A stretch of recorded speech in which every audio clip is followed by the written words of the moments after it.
और 2 मिनट में भारत की शुरुआत करते हैं। लखीमपुर खीरी में स्पेयर पार्ट्स की दुकान में लगी भीषण आग। दुकान में रखा लाखों का सामान जलकर हुआ खाक।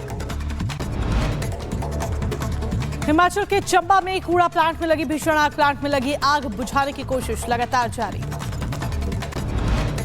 संभल में ईंट भट्टा की दहकती भट्टी में गिरकर मजदूर की मौत हुई। मजदूर की मौत हादसा है या आत्महत्या, पुलिस कर रही जांच।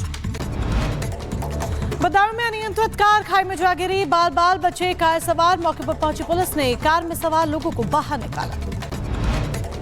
बरेली में 2 बाइक की आपस में भिड़ंत। हादसे में दोनों बाइक सवार हुए घायल। घायलों को जिला अस्पताल में कराया गया भर्ती। बहराइच में अतिक्रमण पर चला बुलडोजर। सड़क किनारे पर बने अवैध कब्जे को हटाया गया। बरेली में भव्य महाकुंभ के लिए रोड शो का आज होगा आयोजन। लोगों को जागरूक करने के लिए किया गया रोड शो। बलिया में अतिक्रमण के खिलाफ चला प्रशासन का बुलडोजर। ओवरब्रिज के नीचे कब्जा कर रहने वालों को हटाया गया। झांसी में एक पत्नी ने अपने पति की सरेआम पिटाई की। पति को अपनी प्रेमिका के साथ कार में रंगरलियां मनाते हुए देखकर पिटाई की। गोंडा में पुलिस ने वाहन चोर गिरोह का पर्दाफाश किया। चोर गिरोह के 3 सदस्यों को किया गया गिरफ्तार। पूर्व सांसद और अभिनेत्री जया प्रदा मुरादाबाद पहुंची। जया प्रदा के कोर्ट में पहुंचने के बाद जारी हुआ एनपीडब्ल्यू किया गया रद्द। उत्तर प्रदेश के मुजफ्फरनगर में योगी सरकार का ऑपरेशन लंगड़ा जारी। पुलिस के साथ हुई मुठभेड़ में बदमाश विकास के पैर में लगी गोली।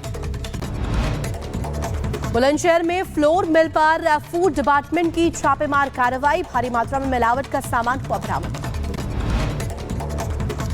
एटा में फूड विभाग की कार्रवाई में सिंथेटिक दूध और घी बनाने का सामान बरामद हुआ है। गोदाम संचालक बॉबी गुप्ता टीम को चकमा देकर फरार हो गया।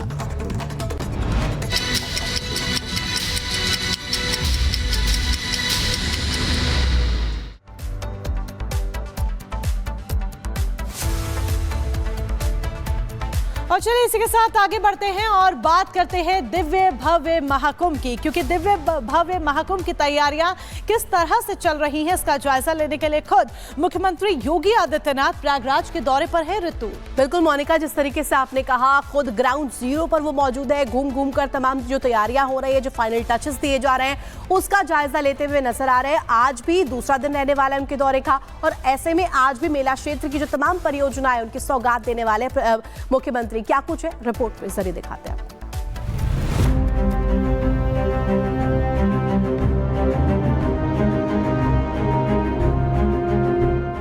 अंतिम दौर में दिव्य महाकुंभ की तैयारियां।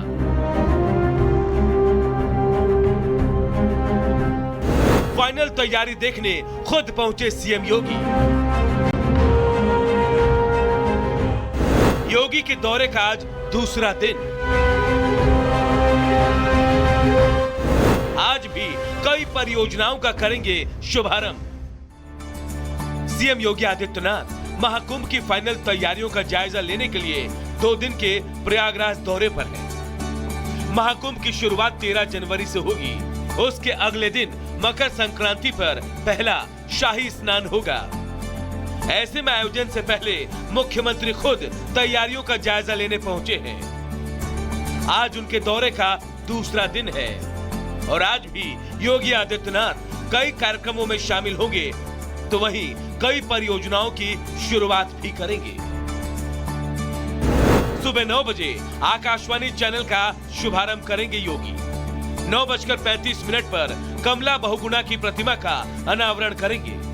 10 बजे नंदी सेवा संस्थान के मां की रसोई का उद्घाटन करेंगे। 10:15 बजे एसआरएन अस्पताल जाएंगे सीएम योगी।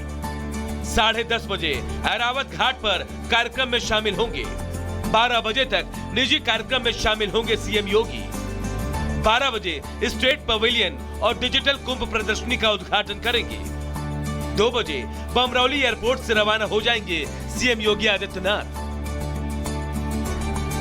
इससे पहले अपने दौरे के पहले दिन सीएम योगी आदित्यनाथ ने जहां क्रूज से पूरे महाकुंभ परिसर का जायजा लिया था, तो वही मीडिया सेंटर का उद्घाटन भी किया। वहीं सुरक्षा और तमाम दूसरी तैयारियों का फाइनल रिहर्सल खुद योगी ने अपनी आंखों से देखा। फिर कई योजनाओं की शुरुआत के बाद देर शाम वो साधु संतों से मिलने भी पहुंचे और उनके साथ भोजन भी किया। इस दौरान सीएम योगी ने कहा कि 12 साल के बाद महाकुंभ का आयोजन हो रहा है और 144 साल के बाद शुभ मुहूर्त आया है। इस वर्ष महाकुंभ का आयोजन जो 12 वर्ष में आता है, लेकिन इस बार 144 वर्ष के बाद इस प्रकार के मुहूर्त बन रहे हैं जी, जो इस महाकुंभ के साथ पूरे देश को और दुनिया को अपनी ओर आकर्षित करने के लिए लालायित दिखाई दे रहा है। महाकुंभ की तैयारियों को लेकर सीएम योगी काफी गंभीर है। यही वजह है कि पिछले 34 दिनों में योगी का प्रयागराज में ये 6वां दौरा है। 2 दिन में करीब 23 घंटे सीएम महाकुंभ में ही रहेंगे। इस फाइनल तैयारी के ठीक 2 दिन बाद वो शुभ मुहूर्त भी आ जाएगा जब पूरी दुनिया के सनातनी साधु संत प्रयागराज में आस्था के महाकुंभ में डुबकी लगाएंगे। चलिए शुरुआत बड़ी खबर के साथ करते हैं। आप देख रहे हैं जाग उठा भारत और बड़ी खबर आपको बता दें, धुंध और कोहरे की घनी चादर देखने को मिल रही है। बड़ी जानकारी, धुंध और कोहरे की घनी चादर हर शहर देखने को मिल रही है। और उत्तर भारत की बात कर लीजिए तो कड़ाके की ठंड है उत्तर भारत में। बड़ी अपडेट आप तक पहुंचा रहे हैं क्योंकि सर्दी का सितम लगातार लोगों को सताता हुआ नजर आ रहा है। सिर्फ राष्ट्रीय राजधानी दिल्ली ही नहीं बल्कि कई शहर कोहरे की चादर में लिपटे हुए नजर आ रहे हैं। सर्दी का अंधाधुंध सितम है और गाड़ियों की रफ्तार जो है वो धीमी पड़ चुकी है। विजिबिलिटी लगभग 0 के बराबर पहुंचती हुई नजर आ रही है। लोगों को मुसीबतों का सामना करना पड़ रहा है। विशेष तौर पर जिस तरीके से विजिबिलिटी बेहद कम है, सड़कों पर चलना बहुत मुश्किल हो गया है और अपने गंतव्य तक पहुंचना और भी ज्यादा मुश्किल हो रहा है। सुबह सवेरे अपने ऑफिस के लिए, अपने दफ्तर के लिए जो लोग निकल रहे हैं उनकी गाड़ियों की रफ्तार बेहद धीमी है। लोग लाइट्स का सहारा ले रहे हैं ताकि आगे मार्ग दिखने में आसानी हो। तो देखिए उत्तर भारत में कड़ाके की ठंड पड़ रही है और दिल्ली समेत कई राज्यों में इस वक्त धुंध की कहर देखने को मिल रही है। और आपको बता दें जो मौसम है वो सर्द बना हुआ है। उत्तर भारत की बात करें तो पारा लगातार लुढ़कता जा रहा है। और इसके साथ आगे बढ़ते हैं और बात अरविंद केजरीवाल यानी आम आदमी पार्टी से जुड़ी कर लेते हैं क्योंकि दिल्ली में अचानक ही उस वोट बैंक को लेकर जंग तेज हो गई है जो अकेले अपने ही दम पर पूरे चुनावी नतीजों को पलट सकता है। ऋतु, और इस वोट बैंक पर अरविंद केजरीवाल के एक बयान के बाद कहीं ना कहीं चर्चाएं जो है बहुत तेज हो चुकी है और लगातार आरोप जो है वो बीजेपी मढ़ती हुई नजर आ रही है। रिपोर्ट के जरिए पूरी खबर आपको दिखाते हैं।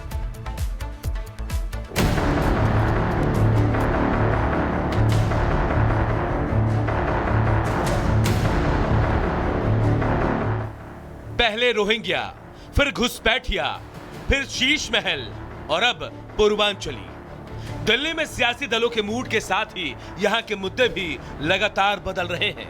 शुरुआत में बीजेपी और आम आदमी पार्टी के बीच जंग थी, लेकिन अचानक कांग्रेस की एंट्री हुई और इंडी गठबंधन में ही दरार आ गई। तो वही मुद्दों की बात करें तो शुरुआत रोहिंग्या और घुसपैठियों से हुई, लेकिन बीते कुछ दिन से बात शीश महल पर आकर रुक गई थी। मगर गुरुवार को एक ऐसे मुद्दे पर सियासी पारा हाई हो गया जो दिल्ली में चुनावी नतीजों पर सीधा असर डाल सकता है। 1 लाख वोट की असेंबली है, छोटी सी असेंबली है, उसमें 13,000 नए लोग कहां से आ गए? 15 दिन में कहां से आ गए? पिछले 15 दिन में 13,000 नए वोट बनने की एप्लीकेशन आई है। जाहिर तौर पे ये यूपी और बिहार से ला के, यूपी आसपास के स्टेट से ला के फर्जी वोट बनवा रहे हैं ये लोग। अब आम आदमी पार्टी के संस्थापक के शब्द एक नई सियासी जंग को हवा देने के लिए काफी थे।